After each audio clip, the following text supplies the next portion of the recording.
En République démocratique du Congo, Vital Kamerhe a quitté faute de preuves. Au Maroc, la justice poursuit 65 migrants après le drame de Melilla.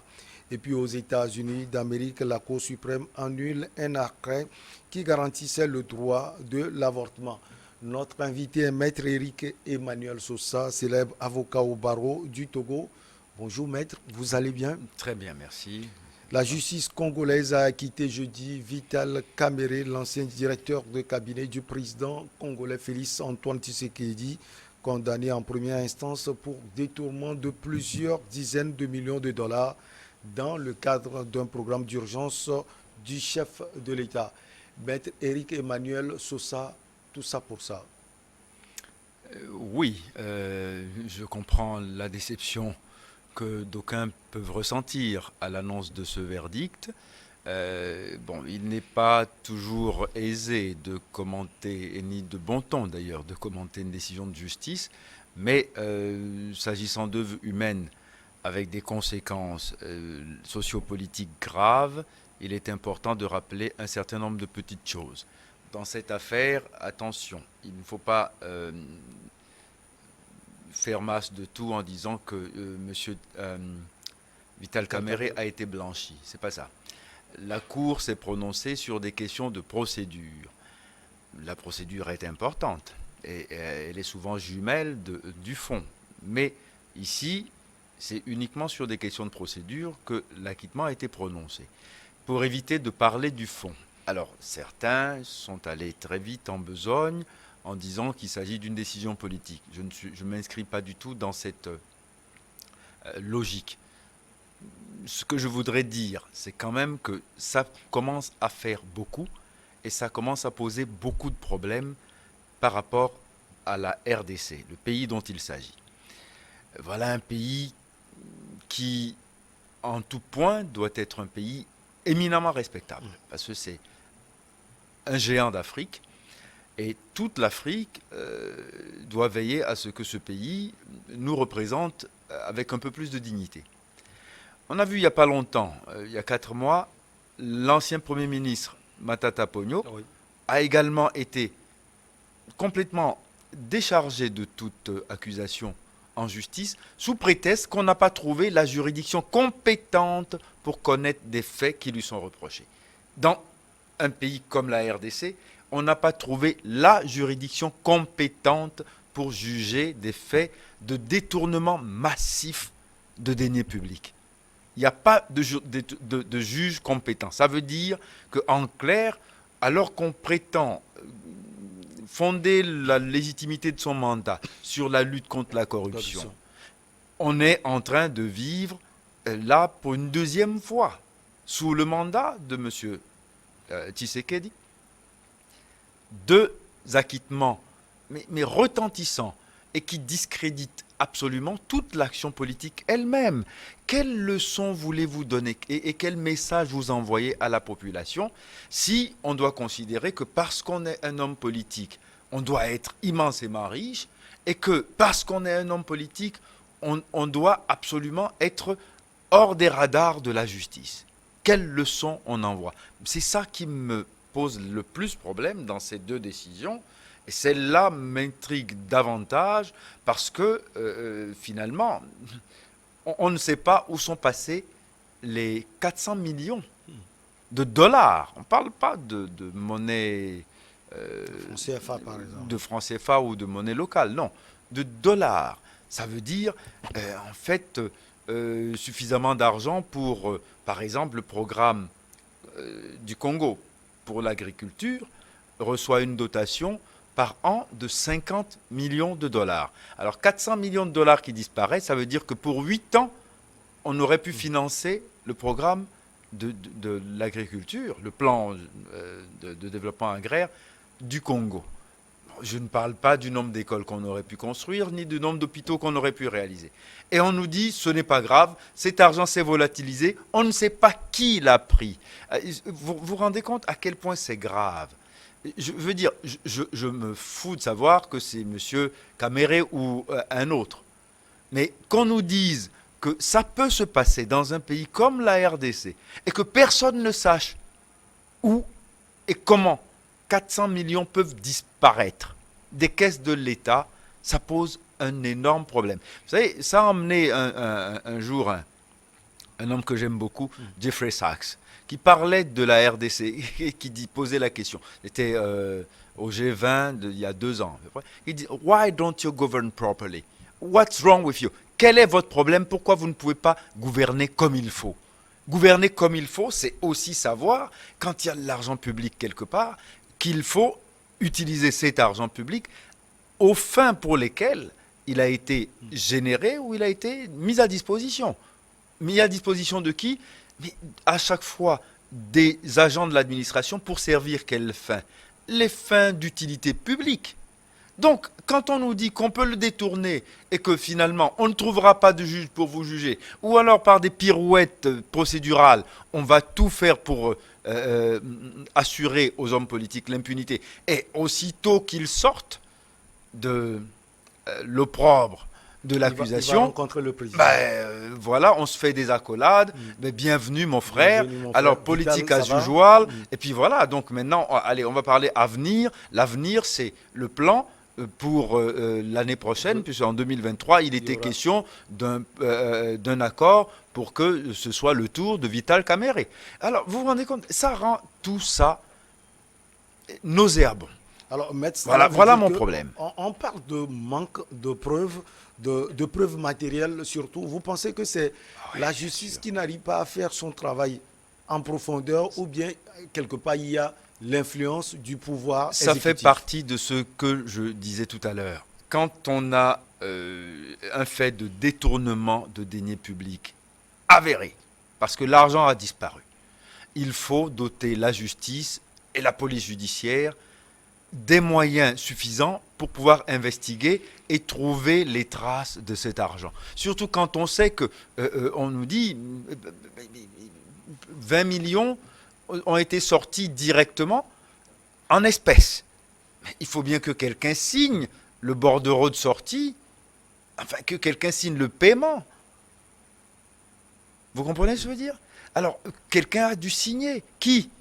On n'a pas voulu savoir. Alors, si ce n'est pas Kamerhe, alors c'est personne. Non, je dis, mon problème n'est pas que ce soit Kamerhe, non. Mais on ne peut pas, dans un État qui fonctionne normalement, se retrouver devant ces situations où, au final, on vient nous dire, bon, mais 400 millions ont disparu, c'est pas grave. Écoutez, on va aller trouver ailleurs, refaisons la politique comme d'habitude, on est de vieux copains, embrassons-nous Folleville. C'est ça qui est scandaleux.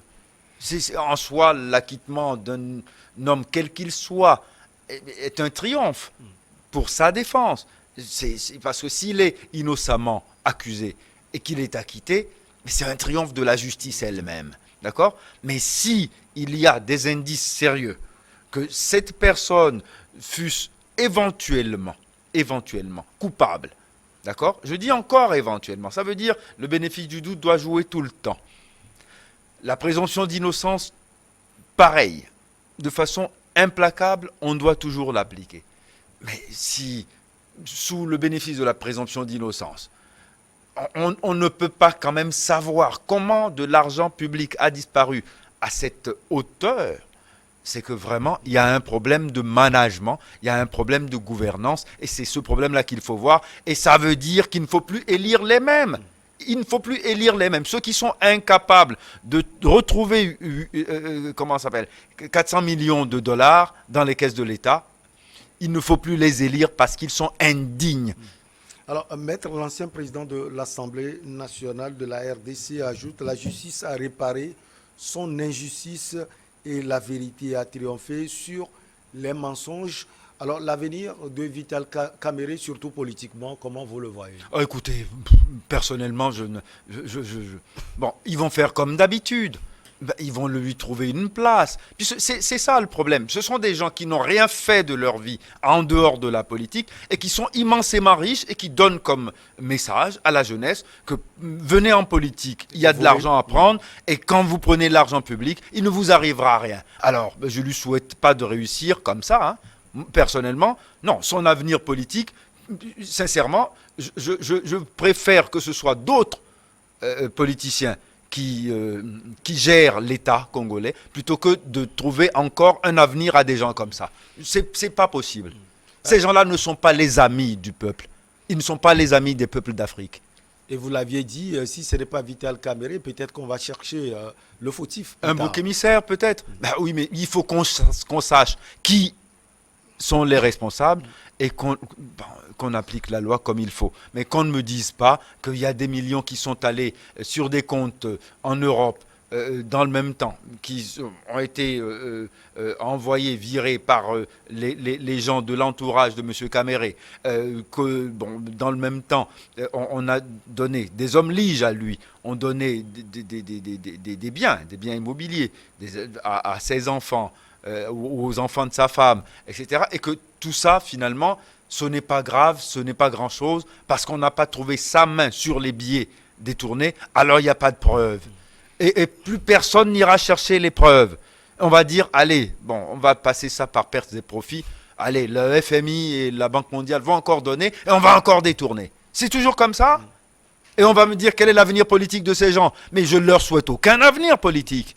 Aucun. Maître, le schéma politique m'intéresse. Vous l'aviez dit, les élections présidentielles, c'est l'année à venir. Moi, ça m'intéresse pas. Vous voyez encore le duo Tshisekedi-Kamerhe. Écoutez, oui, mais enfin, c'est le duo pathétique. Ça ne m'intéresse pas. Qu'ils aillent en enfer, ces gens-là. Sincèrement, non, attendez, ça devient nauséabond. Écoutez, non, que quelque chose nous délivre l'Afrique de leaders politiques comme ça. C'est pas possible. C'est inadmissible ce qui se passe. C'est inadmissible. Attendez, Matata Pogno, non, finalement, il n'y a aucune juridiction pour pouvoir le juger. Donc, il est blanchi. Alors, on n'a que ça. On dit Mobutu était le démon. On l'a défait. On a mis en place un autre ordre politique nouveau. Et c'est ça qu'on a encore. On est en train de célébrer demain. On va mettre une stèle pour Patrice Lumumba. C'est ça la leçon qu'on a retenue du lumumbisme. C'est ça le lumumbisme. C'est ça. Et on va me dire quel est leur avenir politique. L'année prochaine, qu'est-ce qui va se passer? Mais la même comédie. La même comédie. Non, franchement, je suis déçu, en colère. Voilà. La justice marocaine a décidé de poursuivre 65 migrants, en majorité des Soudanais, pour avoir participé à la tentative de passage en force meurtrière vendredi dans l'enclave espagnole de Melilla depuis le Maroc. Alors, maître, le drame de Melilla, ce n'est pas la contradiction des Africains. Au même moment, on est fier d'être Africain. Des fois, on décrit l'attitude des Occidentaux, mais au même moment, on cherche à aller chez eux. Mais alors, parler du drame paradoxal, on cherche à aller chez eux, pourquoi? Mais si vous avez... Enfin, prenez un jeune homme de 25 ans, puisqu'on vient de parler de la RDC, congolais, d'accord, qui a fait des études universitaires, qui a réussi des diplômes et qui n'a aucun travail, qui ne peut pas rentrer dans l'administration publique et qui ne trouve pas non plus de relais professionnel dans le privé.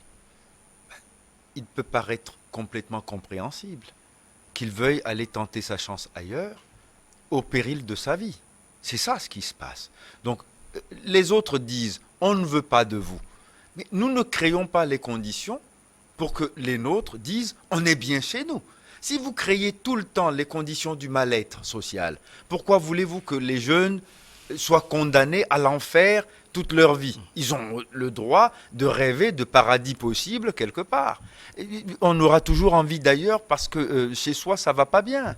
C'est ça le problème. Donc, travaillons à rendre le chez nous vivable, convenablement doté, pour que nous n'ayons envie d'aller nulle part ailleurs. Vous comprenez? C'est ça le problème. Donc, oui, paradoxe de l'Afrique, oui, mais vous trouverez toujours des harkis pour faire le travail, pour éviter à l'Europe le désagrément d'une population noire, migrante, et finalement pléthorique, nombreuse et indésirable.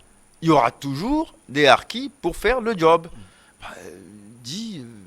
Comme ça, quand ça arrive au Maroc, on dit mais les Marocains sont méchants, mais ça peut arriver en Tunisie, en Algérie, partout. Ouais. Tous les Et ça pays, arrive, et ouais, ça tous les arrive pays souvent. du corridor méditerranéen sont confrontés au problème.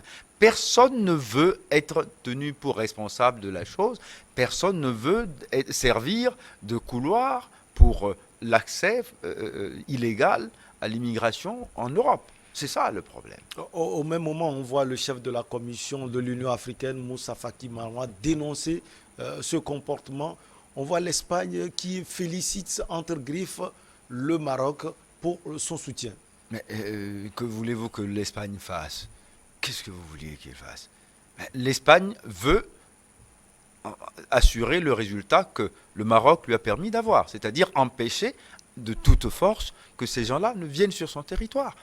Et il a raison, le gouvernement espagnol.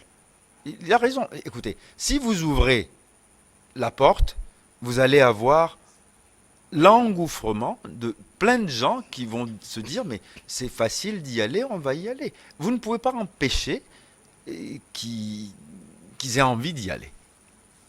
Donc, puisqu'il n'y a aucune dissuasion possible, à l'échelle humaine, c'est pas possible. Hein. Il y aura toujours, même si c'est interdit, des gens auront envie d'enfreindre cet interdit pour y aller. Donc, oui, si, c'est ce que je dis. Si vous créez chez vous des conditions de vie décentes, les populations n'auront aucune envie d'aller chercher ailleurs ce qu'ils pourraient trouver chez eux, en mieux.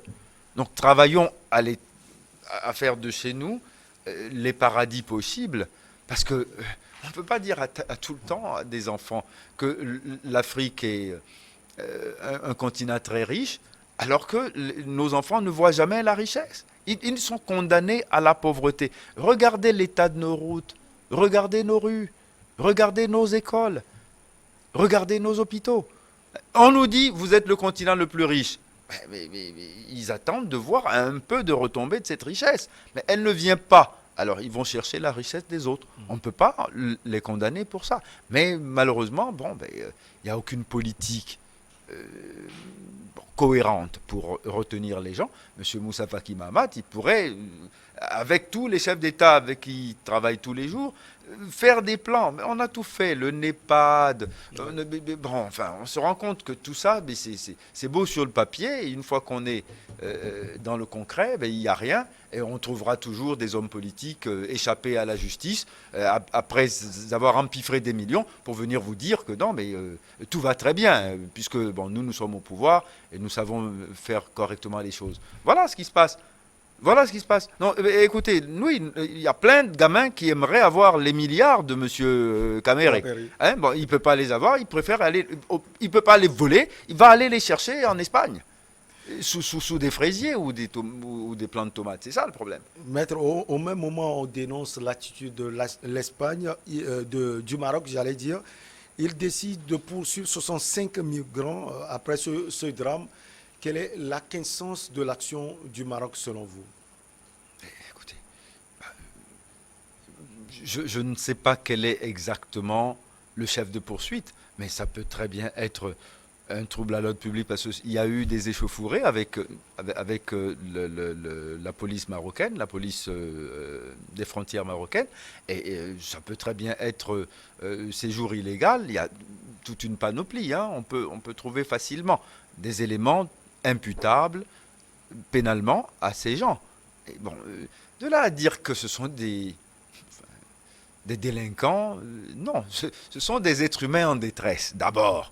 Je ne les perçois pas comme des délinquants. Et je serai le dernier à jeter la pierre au Maroc parce que, non, si on fait ça, on rentre dans la stigmatisation. Si c'était si facile, beaucoup auraient déjà fait autre chose. Mais ce n'est pas si facile. J'aimerais pas être à la place du gouvernement marocain. Je les ai traités de harkis, mais c'est pas pour offenser nécessairement. C'est que sémantiquement, c'est le mot qui s'imposait à ma démonstration, c'est tout. Alors, ces migrants n'ont-ils pas de droit, maître, même s'ils souhaitent par cette voie aller en Europe? Ils n'ont pas de droit, on les tue ainsi? Attendez. Non, alors, ils n'ont pas de droit, on les tue ainsi. Non, ne mélangeons pas tout. Il faut, dans ces choses-là, éviter d'émotionnaliser le débat. Non, c'est pas ça. Ils ont Des droits, oui, notamment le droit à la vie. D'accord? Mais le droit à la vie n'est pas nécessairement corrélé avec le droit d'aller chez les autres qui ne veulent pas. Attendez, votre voisin a des droits. S'il vient chez vous pour réclamer ses droits, les droits à la nourriture, est-ce que vous êtes redevable, vous êtes débiteur de ce droit? Non, le droit à être logé décemment. Alors, si il vit dans des conditions qui ne lui permettent pas d'être logé décemment et qui vous envoie sa femme et ses enfants, vous le logerez, vous, parce qu'il a des droits? Non. Donc, puisque vous ne le ferez pas, pourquoi on va exiger d'un État d'avoir à assumer ce droit-là? Pourquoi un État complètement étranger est débiteur de ce droit? Au nom de quoi? Au nom de rien du tout. Mais par contre, il y a un droit qui est reconnu universellement, c'est le droit d'accueillir quelqu'un qui est réfugié. Ça, l'appréciation est variable selon les situations qui se posent. S'il y a une guerre dans un pays et que quelqu'un est en train de fuir la guerre, il est plus éligible au droit à être accueilli comme réfugié que quelqu'un. Les Européens font toujours cette distinction. On parle de l'immigration économique qui est à tous les niveaux interdit. Vous voyez, dans tous les pays Schengen, c'est interdit. Si vous êtes un migrant économique, vos conditions d'entrée sont beaucoup plus sévèrement examinées. Mais bon, ça ne veut pas dire que ceux qui cherchent l'asile politique sont souvent mieux accueillis non plus. Hein? Mais bon, ça c'est encore un autre débat. Non, non, écoutez, c'est un sujet très sensible. Et il ne faut pas y aller dans l'anathème et l'émotion. Non. Alors, pour ces 65 migrants, le procès, comment il va se dérouler selon vous? Vous êtes avocat, maître. Est-ce qu'ils ont des avocats au Maroc? Comment ça va se faire? Très souvent, oui. Bon, enfin, très souvent, parce qu'il y a d'abord, pour l'accès à la justice, des problèmes de langue. Bon, au Maroc, bon, la justice, elle se déroule aussi bien en arabe qu'en français. Mais bon, on leur donnera nécessairement des avocats commis d'office pour assurer leur défense. Mais en tout cas, je l'espère. Je l'espère. Mais que les choses se passent dans le respect de ce qui est convenu d'appeler les droits de l'homme. Allez, on va filer aux États-Unis d'Amérique. La Cour suprême a annulé l'arrêt Wade vendredi et a donné aux États-Unis le droit d'interdire l'avortement. Plusieurs États ont déjà adopté des lois et des dispositions constitutionnelles ou ont mis en place des décisions de justice qui protégeront le droit à l'avortement. Alors, Maître Éric Emmanuel Sosa, l'arrêt, c'est quoi cet arrêt concrètement? Alors, bon, l'arrêt Roe versus Wade est un arrêt qui a été rendu en janvier 1973 et cet arrêt, il pose un principe. Il ne dit pas expressément qu'il y a un droit ouvert à l'avortement. Il dit que chaque Américain, chaque citoyen américain a le droit de choisir pour sa vie, c'est-à-dire que le fondement de cet arrêt est l'article 14 de la Constitution américaine qui protège le droit à la vie privée. Le droit à la vie privée, c'est la liberté de conscience, c'est la liberté de décider pour soi. C'est pour ça qu'on dit les pro-choice. On a le choix entre avorter ou garder. Contre les pro-life qui disent que la vie doit être la valeur qu'il faut protéger par-dessus tout. Bon, mais il n'y a pas, contrairement à ce qu'on croit, une libéralisation totale de l'avortement aux États-Unis. Non. Il y a beaucoup de restrictions à caractère médical, c'est-à-dire dans une certaine limite de l'âge de la grossesse, on ne peut pas avorter. Et c'est variable selon les États. C'est ça le problème. Et aujourd'hui, il y a des États qui veulent prohiber littéralement l'avortement, mais avec parfois certaines restrictions, à savoir s'il y a viol ou s'il y a inceste, ou bien si la santé de la mère est engagée. Bon, ça fait partie des débats qui vont avoir lieu dans les États qui ont programmé des lois d'enclenchement. C'est-à-dire, eux attendent que Roe versus Wade soit complètement renversée pour pouvoir légiférer. Mais, encore une fois, la décision du 24 juin, elle ne dit pas que l'avortement est interdit. La décision dit il n'y a rien dans la Constitution américaine qui fasse référence à l'avortement. En revanche, la valeur qui est protégée par la Constitution américaine, c'est la vie. C'est la protection de la vie qui est protégée. Et non pas le droit de supprimer la vie. En faisant un avortement, c'est une suppression d'une vie qui est commençante. Donc, ce n'est pas non plus une décision idéologique, ce n'est pas une décision politique, c'est une décision qui est basée sur une interprétation rigoriste de la Constitution américaine. Non, je ne dis pas que les juges de l'époque, en 1973, sous la présidence du président McDonald, avaient fait une interprétation erronée, mais ils ont fait une interprétation, on va dire, beaucoup plus libérale de la Constitution américaine, alors que les juges d'aujourd'hui, bon, 6 sont conservateurs, et quand on est un juge conservateur, il y a nécessairement des tropismes, et il y a forcément une constitution mentale qui est pro-life, c'est-à-dire l'avortement par réflexe philosophique devrait être interdit. C'est la raison pour laquelle nous avons cette tendance complètement adverse de Roe vs Wade. Donc oui, aujourd'hui, nous avons finalement une situation qui est qu'il y a à peu près une vingtaine d'États qui sont enclins à interdire l'avortement, mais il y en aura une trentaine qui continueront de pratiquer l'avortement, ou en tout cas de maintenir la légalisation de l'avortement, pendant que d'autres vont criminaliser l'avortement. Est-ce que l'annulation de l'arrêt Wade peut avoir un impact sur la société américaine, maître? Nécessairement, oui.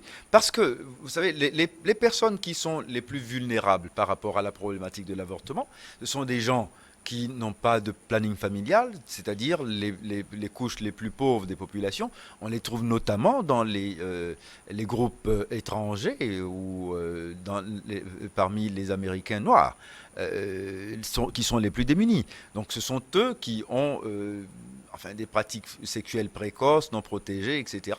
Donc du coup, il y aura nécessairement un impact sur la société.